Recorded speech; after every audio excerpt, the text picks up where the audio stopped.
Dear students, welcome to my class room. ప్రస్తుతం మనం త్రిమితీయ వస్తువులను ద్విమితీయంగా చూపుట అనే అధ్యాయంలోని అంశాలు నేర్చుకుంటున్నాం. చివరి క్లాస్లో మనం అభ్యాసం 13.1లో ఐసోమెట్రిక్ డాట్ షీట్ పైన సమఘనాకార వస్తువులను ఏ విధంగా గీయాలి అనేది మనం నేర్చుకోవడం జరిగింది. అదేవిధంగా త్రిపరిమాణ వస్తువుల యొక్క పరిచయం కూడా చేసుకున్నాం. ఈ తరగతిలో మనం కొన్ని త్రిపరిమాణ వస్తువులను గురించి చూడడంతో పాటు అంచులు, తలాలు, శీర్షాలు, బహుముఖ్య ఫలకాలు మొదలగు వాటి గురించి నేర్చుకుందాం. సో ఇక్కడ ముందు మనకు ఒక త్రిపరిమాణ వస్తువు వచ్చింది, త్రిమితీయ వస్తువు.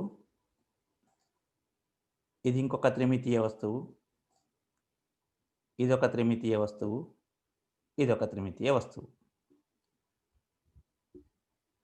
చూడండి ఇవి ఏ విధంగా ఉన్నాయో. మన నిత్య జీవితంలో ఇటువంటి ఆకారాలను చాలా చూస్తూ ఉంటాం. వీటిని భ్రమణం చెందిస్తే ఏ విధంగా ఉంటాయో ఒకసారి చూడండి. వాటి యొక్క తలాలు మనకు ఇప్పుడు స్పష్టంగా కనపడుతున్నాయి కదా. తలము అంటే ఏమిటి మరి? చదునైన భాగాన్ని తలం అంటాం. సమతలము, వక్రతలము అని మనకు రెండు రకాలు ఉంటాయి. సమతలం అంటే తలం మొత్తం చదునుగా ఉండి ఒకే లెవెల్లో ఉంటుంది. వక్రతలం అంటే ఈ విధంగా వంకరగా ఉంటుంది. ఇక్కడ మనకు ఈ మొదటిది మరియు చివరి దాంట్లో చదునైన తలాలు ఉన్నాయి. రెండవ మరియు మూడవ దాంట్లో వక్రతలాలు ఉన్నాయి. ఇట్లా క్రాస్గా వక్రంగా ఉన్నాయి కదా. మరి ఈ తలాన్ని బట్టి మనం త్రిమితీయ వస్తువులని రెండు రకాలుగా వర్గీకరించుకోవడం జరిగింది. మొదటిది బహుముఖి ఫలకము, రెండవది బహుముఖేతర ఫలకము. మరి బహుముఖి ఫలకము అంటే ఒక వస్తువు యొక్క అన్ని తలములు సమతలములు అయితే ఆ వస్తువుని బహుముఖి ఫలకము అని అంటాము. ఒక వస్తువు యొక్క అన్ని తలాలు సమతలాలు అంటే చెప్పుకున్నాం కదా మనం, అన్ని తలాలు చదునుగా ఉంటే ఆ వస్తువుని బహుముఖి ఫలకం అంటాం. అలాగే ఒక వస్తువు యొక్క తలములలో కనీసం ఒకటి వక్రతలం అయితే ఆ వస్తువుని మనం బహుముఖేతర ఫలకము అని అంటాం. ఓకే, అంటే కనీసం ఒక తలం అన్నా మనకు వక్రతలం అయింది అనుకోండి, ఒక బహుముఖి అన్నప్పుడు దానికి ఎన్ని తలాలైనా ఉండవచ్చు. ఆ తలాలన్నీ కూడా సమతలాలే అయితే అది బహుముఖ్య ఫలకం. కనీసం ఒకటైనా వక్రతలం ఉంటే, ఒక్క వక్రతలం ఉన్నా అది బహుముఖేతర ఫలకం అవుతుంది. ఇక్కడ నేను కొన్ని బహుముఖిలు మీకు చూపిస్తున్నాను, త్రిపరిమాణ వస్తువుల్ని చూపిస్తున్నాను.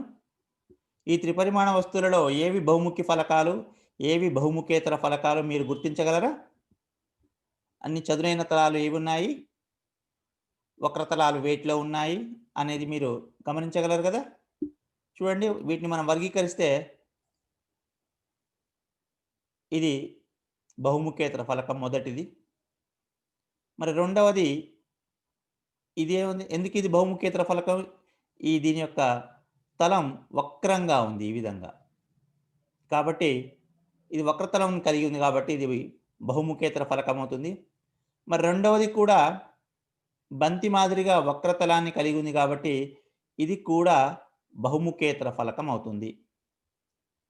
మరి మూడవ వస్తువు తీసుకుంటే దీని యొక్క అన్ని తలాలు చదునుగానే ఉన్నాయి.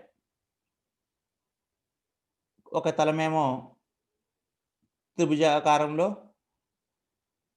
మరొక తలం కూడా త్రిభుజాకారంలో, వీటి ప్రక్కతలాలు మనకు చతుర్భుజాకారంలో సమతలాలుగా ఉన్నాయి కాబట్టి ఇది బహుముఖి ఫలకం అవుతుంది. ఇది కూడా వక్రతలాన్ని కలిగి ఉంది. దీన్ని శంకు ఆకారం అంటాము. దీన్ని స్తూపాకారం అంటాం. మొదటి దాన్ని స్తూపాకారం అంటాము. ఇప్పుడు మనం ఇక్కడ ఈ నాలుగవ దాన్ని శంకు ఆకారం అంటాము. ఈ శంకు కూడా వక్రతలాన్ని కలిగి ఉంది కాబట్టి ఇది కూడా బహుముఖికేతర ఫలకం అవుతుంది. మరి ఇక్కడ సమఘనం ఉంది. సమఘనం కూడా అన్ని చదునైన తలాలనే కలిగి ఉంది కాబట్టి సమఘనం అనేది బహుముఖి ఫలకం అవుతుంది. అదేవిధంగా ఇది ఒక చతుర్ముఖి అంటాం దీన్ని. సో, ఈ పేర్ల గురించి మనం మళ్ళీ తర్వాత తెలుసుకుంటాం. ఈ చతుర్ముఖి కూడా మనకు అన్ని సమతలాలే కలిగి ఉంది కాబట్టి బహుముఖి ఫలకం అవుతుంది. మరి ఇక్కడ మనం కొన్ని వస్తువులు చూస్తున్నాం. ఇందులో బహుముఖి ఫలకాలు, బహుముఖేతర ఫలకాలు అన్నీ కలిసిపోయి ఉన్నాయి. మీరు గుర్తుంచుకోండి ఒక్కొక్కటి. ఇదేమవుతుంది? అన్నీ చదునైన తలాలే కాబట్టి ఇది బహుముఖి ఫలకం. ఇక్కడ నేను ఎర్ర మార్క్ పెట్టి చూస్తున్నాను. ఇది బహుముఖి ఫలకం. ఇది బహుముఖి ఫలకమే. ఇది బహుముఖి ఫలకమే. ఇది బహుముఖి ఫలకమే. ఇది బహుముఖి ఫలకమే. ఈ 3 మాత్రం బహుముఖేతర ఫలకాలు. ఎందుకంటే వక్రతలాల్ని కలిగి ఉన్నాయి ఈ 3 మనకు. కాబట్టి ఈ 3 బహుముఖేతర ఫలకాలు అవుతాయి. మరి తదుపరి అంశం త్రిపరిమాణ వస్తువుల యొక్క తలములు, అంచులు, శీర్షములు అంటే ఏందో చూద్దాం. ముందుగా ఇక్కడ నేను ఒక సమగణం తీసుకున్నాను. ఇందులో తలము అని దేన్ని అంటామో చెప్పుకున్నాం. చదునైన ప్రాంతాన్ని కలిగి ఉన్నదాన్ని తలము అంటాం. సో, ఇక్కడ ఇదొక చదునైన ప్రాంతం కాబట్టి ఇదొక తలం, ఇదొక తలం, ఈ ప్రాంతం ఒక తలం. మరి ఇందులో మనకు 3 తలాలు ఉన్నాయా? మనకు కనిపించని ఇంకో 3 తలాలు కూడా ఉన్నాయి. ఎడమ వైపుకు కనిపించకుండా ఒక తలం, వెనక వైపుకు కనిపించకుండా ఒక తలం, కింది వైపుకు కనిపించకుండా ఒక తలం ఉన్నాయి. సో, ప్రస్తుతానికి మనకు కనిపించేవి ఇక్కడ 3 తలాలు. ఇదొకటి, ఇదొకటి, ఇదొకటి. వీటిని ఏమంటాం మనం? తలము అని అంటాం. 6 తలాలు ఉన్నాయి లేదా 6 ముఖాలు ఉన్నాయి అని కూడా అనొచ్చు. మరి అంచులు అంటే ఏంది? అంటే తలములు కలిసే ప్రాంతాన్ని ఒక రేఖలాగా ఉంది కదా! రేఖాఖండంలాగా వాటిని మనం అంచులు అంటాం. ఈ పై తలము, ఈ ప్రక్క తలం కలిసే ప్రాంతం ఇదేంటిది? ఇదొక అంచు. అట్లాగే ఇదొక అంచు. ఈ వెనక వైపు తలం, ఈ ప్రక్క తలం కలిసే ప్రాంతం ఇదొక అంచు. ఇట్లా మనకు రేఖాఖండాల్లాగా కనపడేవి, భుజాల్లాగా కనపడేవన్నీ కూడా అంచులవుతాయి. ఇదొకటి, ఇదొకటి, అట్లాగే ఇదొకటి. ఈ విధంగా ప్రస్తుతానికి మనకు కనిపిస్తున్నవి అంచుల్ని మనం గుర్తిద్దాం. వీటిని మనం ఏమంటాం? మనం అంచులు అంటాం. లేదా భుజాలు అని కూడా అనవచ్చు అనుకోండి. మరి శీర్షములు అంటే ఏంది? అంచులు కలిసే ప్రాంతాలు శీర్షాలు. తలాలు కలిసే ప్రాంతమేమో అంచు అయితే, అంచులు కలిసే ప్రాంతాలు శీర్షాలు. అంటే అంచులు ఎక్కడ కలుస్తున్నాయి? ఇక్కడ కలిసింది, ఇక్కడ కలుస్తుంది, ఇక్కడ కలుస్తున్నాయి, ఇక్కడ కలుస్తున్నాయి, ఇక్కడ కలుస్తున్నాయి. కాబట్టి వీటిని ఒకసారి గుర్తిస్తే అంచులు కలిసే ప్రాంతాలు ఇది. నెక్స్ట్ ఇక్కడ, ఇక్కడ, ఇక్కడ, ఇక్కడ, ఈ విధంగా ఇవి మనకు అంచులు కలిసే ప్రాంతాలు. కాబట్టి ఇవన్నీ ఏమైతే మనకు శీర్షాలు అవుతాయి. అదేవిధంగా మరొక పటం తీసుకుందాం. ఒక చతుర్ముఖి కాదు ఇది. చతుర్ముఖి కాదు. దీన్ని చతురస్రాకార పిరమిడ్ అంటాం. మరి పేర్ల గురించి మనం తర్వాత తెలుసుకుందాం. మరి దీని యొక్క తలాలు, అంచులు, శీర్షాలు చూద్దాం. మనకు మొదట తలాలంటే ఈ త్రిభుజాకార తలాలు మనకు 4 ఉన్నాయి కదా! ప్రతి కింద చతురస్రాకార ఒక తలం ఉండి, ఈ చతురస్ర భుజాల పైన ఒక్కొక్క భుజం పైన ఒక్కొక్క త్రిభుజం ఉంది. మరి 4 భుజాలు ఉన్నాయి కాబట్టి చతురస్రానికి 4 భుజాల పైన 4 త్రిభుజాలు, కింద చతురస్రం. మొత్తం 5 తలాలు ఉన్నాయి. చూడండి ఇక్కడ ఇదొక తలం, ఈ త్రిభుజం ఒక తలం, ఈ త్రిభుజం ఒక తలం, ఈ త్రిభుజం ఒక తలం, ఈ ముందుకుండే త్రిభుజం ఒక తలం, కింద చతురస్రం ఒక తలం. మొత్తం మీద మనకు ఇవి 5 తలాలు ఉన్నాయి. మరి అంచులు, మనకు అంచులు స్పష్టంగా రేఖాఖండాలతో కనిపిస్తూనే ఉన్నాయి భుజాల మాదిరిగా. కాబట్టి ఇదొక అంచు, ఇది, ఇది, ఇది, అదేవిధంగా ఇది. కింద ఉన్న మనకు చతురస్రం యొక్క 4 భుజాలు కూడా అంచులు అవుతాయి. ఇవి అంచులు. శీర్షాలు కూడా మనకు స్పష్టంగా కనిపిస్తుంటాయి. ఎక్కడ? అంచులు కలిసే ప్రాంతాలు. ముందు పైది ఈ విధంగా మనకు రౌండప్ చేస్తున్నాను నేను. ఇవన్నీ కూడా మనకు శీర్షములు అవుతాయి. ఈ విధంగా మనం త్రిపరిమాణ వస్తువులలో తలాలు, అంచులు, శీర్షాలని గుర్తిస్తుంటాం. తదుపరి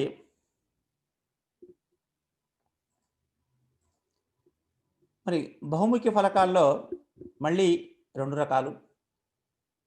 క్రమ బహుముఖి ఫలకం అంటే చూద్దాం ముందు. ఒక బహుముఖి యొక్క అన్ని తలాలు సర్వసమానాలైతే, అన్ని తలాలు సర్వసమానాలు. సర్వసమానాలంటే మనకు తెలుసు, ఒకే ఆకారం కలిగి ఉండాలి, ఒకే పరిమాణం కలిగి ఉండాలి.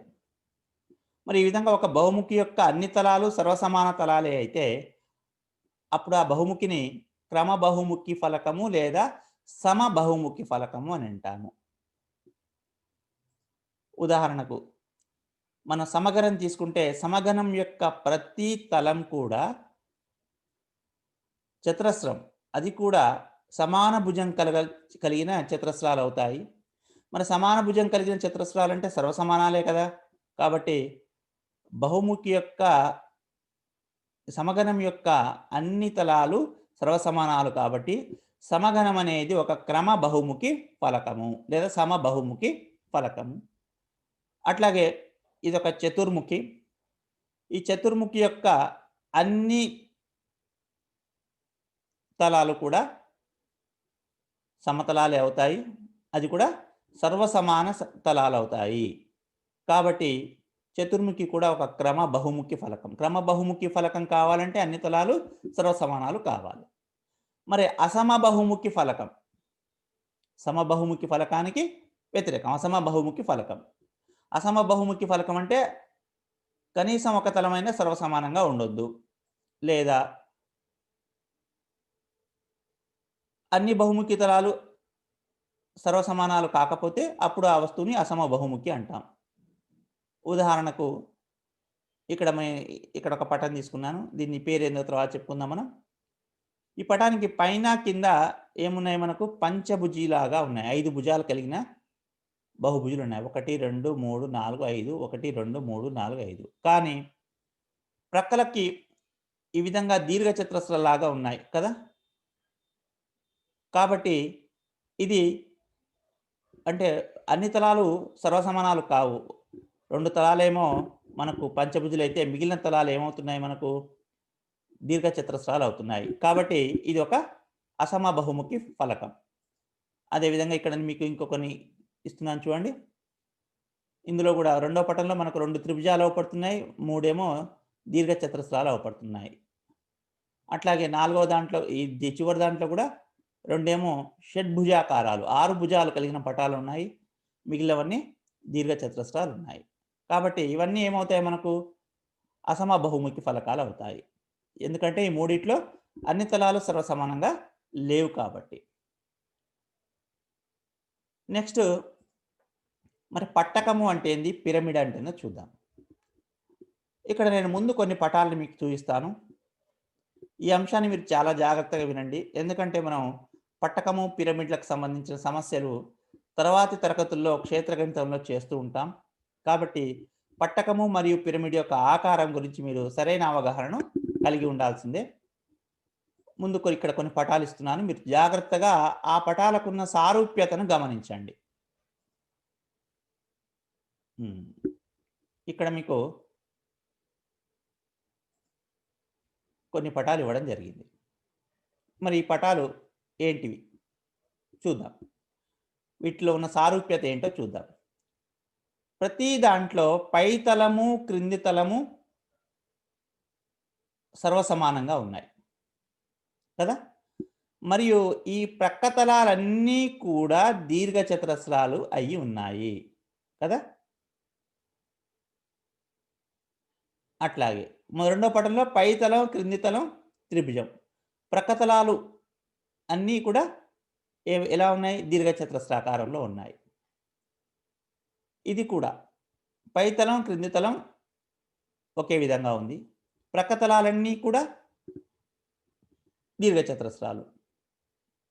ఈ 4 చివరి పటంలో కూడా పై తలం, క్రింది తలం షడ్భుజాకారం కలిగి ఉండి, మళ్ళీ అవి కూడా ఎటువంటి ఆకారాలు పైన, క్రింద సర్వసమాన ఆకారాలుండి,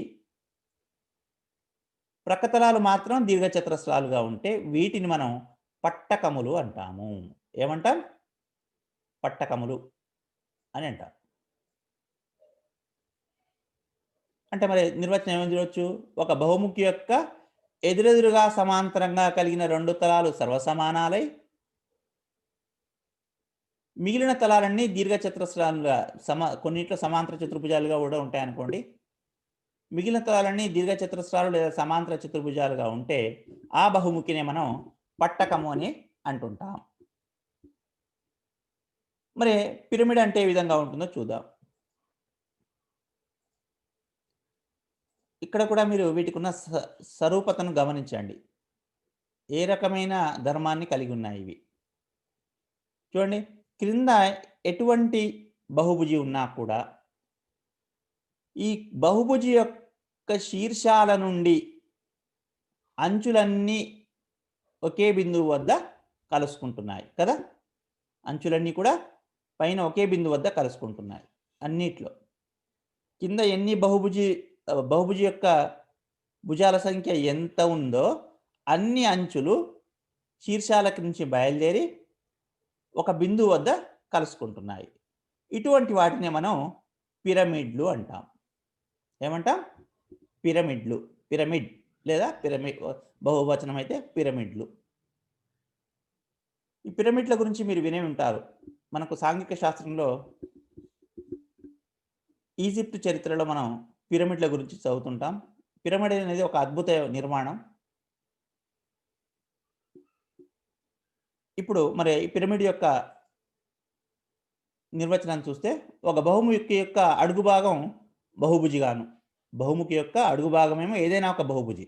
మొదటి దాంట్లో దీర్ఘచతురస్రం ఉంది, రెండో దాంట్లో త్రిభుజం ఉంది, మూడో దాంట్లో పంచభుజి ఉంది, నాలుగో దాంట్లో షడ్భుజి ఉంది. ఉండి మరి ప్రక్కతలాలు మాత్రం త్రిభుజాలుగా ఉన్నాయి అన్నిట్లో. కదా! ఏ పక్కతలం తీసుకున్నా కూడా త్రిభుజాకారంగానే ఉంది అన్నిట్లో. ఉంటే అప్పుడు ఆ బహుముఖిని మనం పిరమిడ్ అని అంటాం. బహుముఖి యొక్క అడుగు భాగం బహుభుజి అయ్యుండి, మిగిలిన ప్రక్కతలాలు త్రిభుజాలుగా ఉంటే అది పిరమిడ్. అట్లాగే కాకుండా ఎదురెదురుగా తలాలు సమాంతరంగా ఉండి, అవి సర్వసమాన తలాలై ఉంటే, మిగిలిన తలాలు దీర్ఘచతురస్రాలుగా ఉంటే అది పట్టకం అవుతుంది. పట్టకానికి, పిరమిడ్‌కి ఉన్న తేడాను గమనించండి జాగ్రత్తగా. పిరమిడ్‌లోని అన్ని అంచులు ఒకే బిందువు వద్ద కలుసుకుంటాయి.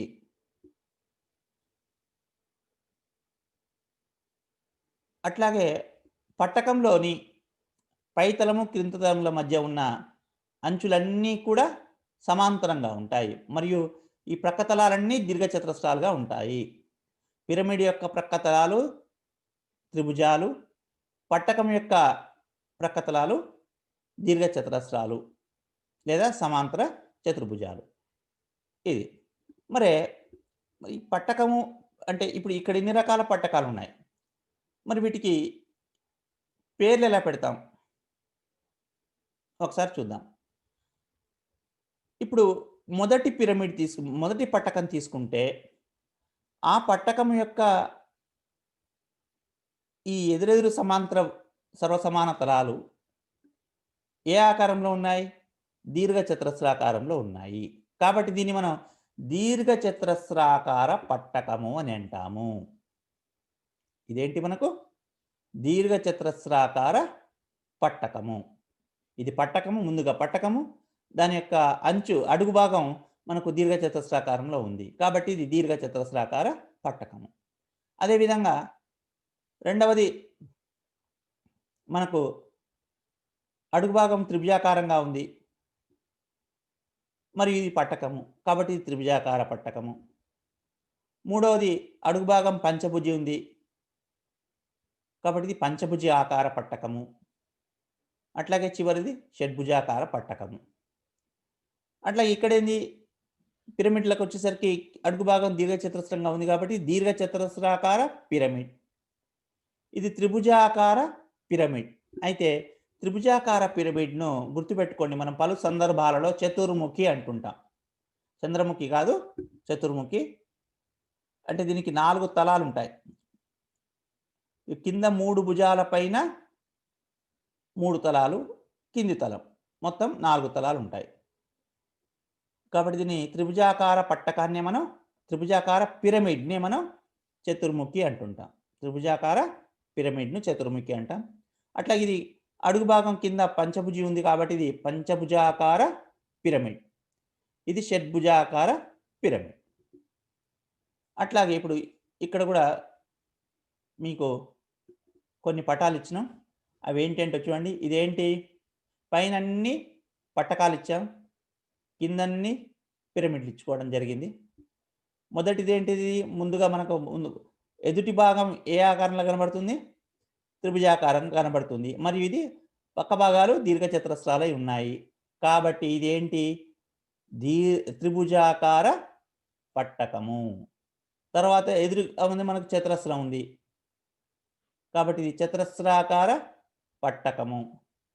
అట్లా ఇవి ఎదురెదురు తలాలు ఎట్లా ఉన్నాయి? సమాంతర తలాలు దీర్ఘచతురస్రాకారంగా ఉన్నాయి. కాబట్టి దీర్ఘచతురస్రాకార పట్టకము.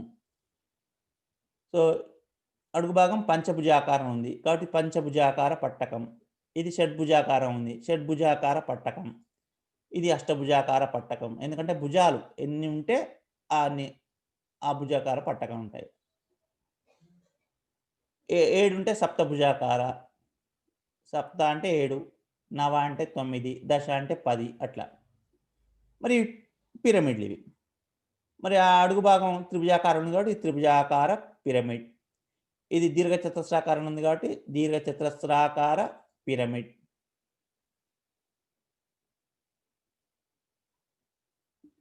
పిరమిడ్ కాదు, పట్టకం వచ్చింది. దీన్ని సెర్చ్ చేద్దాం మనం.